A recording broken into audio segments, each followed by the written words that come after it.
苗栗通霄镇白沙屯拱天宫妈祖徒步进香即将在2019年4月份出发，不管是出巡或是进香，总会吸引大批信众跟随，已有200多年历史，参加的信众一年比一年多，而且神教队伍没有固定路线，一切都随着白沙屯妈祖旨意前进。进香期间难以解释的神迹不少。就连原本铁齿不信邪的艺人陈子强，也因为经历过不可思议的事情而信服。根据三立新闻网报道，陈子强原本一向铁齿，因为发生一些不可思议的小故事，而开始对妈祖产生信服的感觉，而后几乎年年参与白沙屯妈祖进香活动。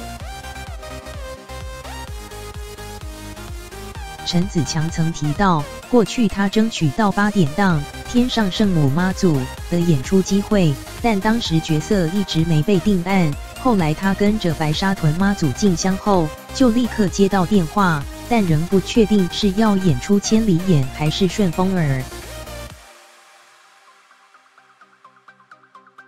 没想到，神奇的是他进到庙里，先拜了千里眼，再拜顺风耳。果然立刻接到确定要他演出千里眼的电话，让他直呼神奇。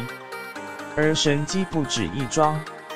陈子强还透露，他与经纪人一同去进香，但走着走着竟跟丢了队伍。当时他心想，我演过千里眼，让我来带路，果真感应到正确方向，途中还遇到3个神秘的老阿伯指引，最后也回到进香队伍。诸多难以解释的事，让他就此对妈祖深信不疑，成为虔诚信徒。